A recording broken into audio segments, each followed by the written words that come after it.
Hi and welcome to a video called 5 Great Tips on How to Solve the Biggest Problem as a Web Designer. This video is going to be about scope creep and how to prevent this.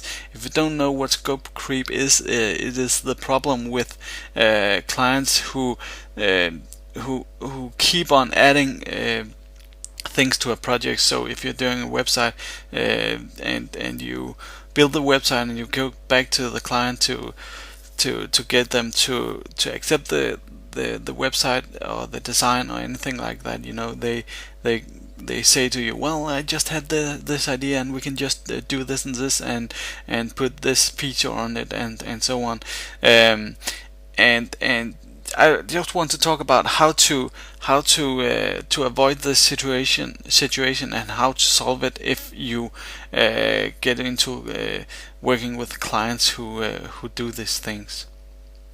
So if you don't know me, my name is Chris and I'm a full-time freelance web designer and developer, and I have over 15 years of experience in this business.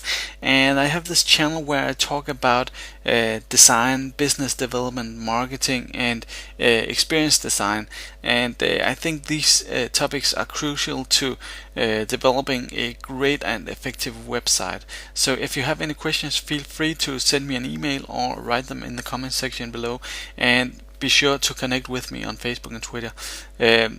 Of course, subscribe to my channel here on YouTube to stay updated with new videos. So I just want to start out by telling you a little story about when I started out as a web designer. Actually, back in the time when I was taking my education and going to school, and I talked to a guy, and his mom and dad has this company, and they wanted to get a website developed, and they talked me into doing this, and it was their son, the guy that I knew, that had to sort of be the project manager and the person who I had the contact to, even though the stakeholders was the company owners, his mom and dad. So we started developing this project, and he was he had a lot of great ideas and a lot of energy, and he just kept on putting more and more ideas and features onto the website. And at that time I didn't know how to handle this. I didn't know great project management as I do today, and I actually had to at one point terminate the project and say, well, I can't do this because we had agreed on a price for the project, and the workload had just gotten so big that I just couldn't finish the project at the agreed price. So I had to terminate the project, and it was a very bad feeling I had doing this. So the problem with this, with working with clients who keep on coming back to you with new ideas and more things that they want to add to the project, is that you as a web designer have to spend more time on it, and if you spend more time on it, probably your revenue will go down, because a lot of web designers are hourly, have an hourly rate and are paid by this. And when you figure out the total cost of the project, you just figure out how many hours you're gonna spend on it. And another problem with this is it's very hard to sort of finish the project and say, well, now we're finished, now we're done, and then close off the project and go separate ways. So this is a big problem, and I talk to a lot of people who have had the problem. People who are working as web designers have all run into clients who behave like this, and the clients aren't bad people. We just have to be sure to manage the project in a great way, so we ensure that this doesn't happen. And this is why I'm going to give you some tips on how to avoid these problems. So here's the 5 tips on how to prevent scope creep. First of all, listen carefully to the client. The better you are at listening to what they really want and really need, the better you can, serve this up to them, and the better you can completely understand what it is they need, and give them what they need, and you won't get back to them on a later point, and and they won't have add-ons to the project.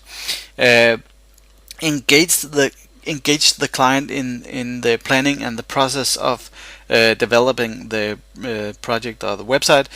And by this I mean, keep them engaged, keep them a part of the development project, so they are, they feel that they contribute to what is going on, and you will always have them by your side when deciding what to do. And if you have any problems later on, you will always be able to go back and say, well, we agreed in the meeting at that time that we would do this and this, and you have to hold up the client to these agreements. And it is very important to get them to accept the different stages and steps of the project, so you won't have any problems of them changing their minds later on, and saying, well, this is not what we agreed to. You have to always have some agreements and have some points where they accepted what you were going to do. So to make sure that the project doesn't go off rails, draw up a detailed contract describing what you're gonna do, and how much time you're going to use, and the cost, and so on, and describe in details what you're gonna do, what kind of features the website is going to contain, so there won't be any doubt in your client's mind about what this project is all about. And if they still come to you and say, well, I want to add this feature, or I want to do this, or if you have developed the website, and the client comes to you and say, well, now I really don't like this design anymore, can you please try and make something new? You have to make sure that they know that, well, this is all manageable, and you can do this, but you will have to add it on to the existing contract, and you will have to add a fee to do this thing. The problem is, if you don't do this, if you think, well, this is just a small thing, and it might just take me an hour to do, and I'm a nice guy, so you do it, and the next thing they come with maybe takes 3 hours, and think to yourself, well, this is not right, this is starting to go sour, so I have to take some money for this. And the client will probably not be as understanding on why you could do the add-on on the first time but not the second time, and bear in mind that these clients have no idea how much effort you put into this work that you are doing. So be sure to make add-ons to the contract to make sure that you get the money that you need, and don't have this scope creep. And people will respect the people if you make sure that people understand that it is great and important work you're doing. They will pay the extra money that it costs, or they will say, well, we can do this another time.